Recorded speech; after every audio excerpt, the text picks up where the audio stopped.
Yang mulia para pemimpin negara, pemimpin organisasi internasional, dan delegasi yang saya hormati.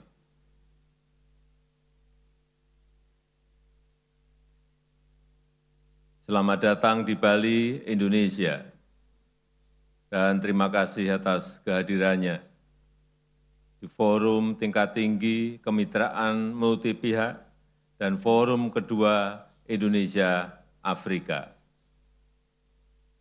Kita semua hendak menciptakan perubahan positif di tengah dunia yang penuh dengan tantangan, baik tantangan terkait perlambatan ekonomi, tingkat pengangguran dan inflasi yang belum membaik, maupun ketegangan geopolitik yang terus berlanjut yang telah menimbulkan banyak korban jiwa dan mengganggu rantai pasok global.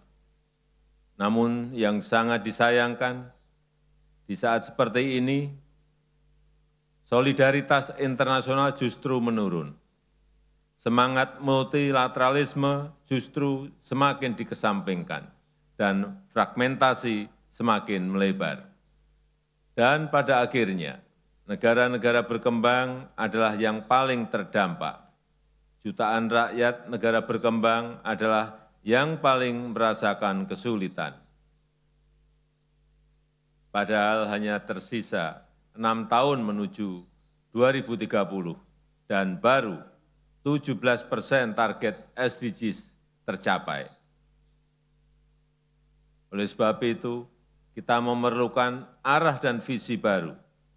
Kita memerlukan strategi baru, kita memerlukan langkah taktis baru untuk mewujudkan pembangunan yang lebih adil dan inklusif bagi negara-negara berkembang. Untuk itu saya ingin menekankan 4 poin.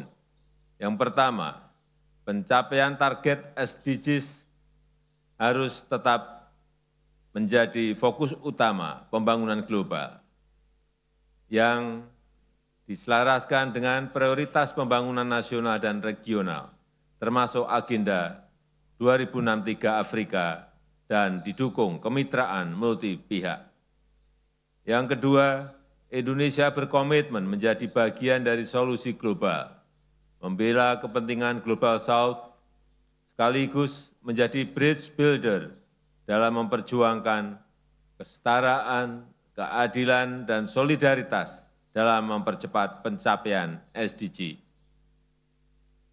Ini adalah komitmen yang konsisten Indonesia usung sejak Konferensi Asia Afrika 69 tahun yang lalu.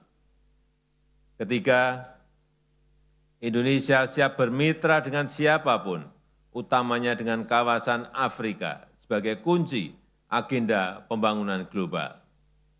Hasil kemitraan Indonesia-Afrika sejauh ini sangat nyata, membawa peningkatan pesat volume perdagangan dan berbagai kesepakatan perjanjian perdagangan.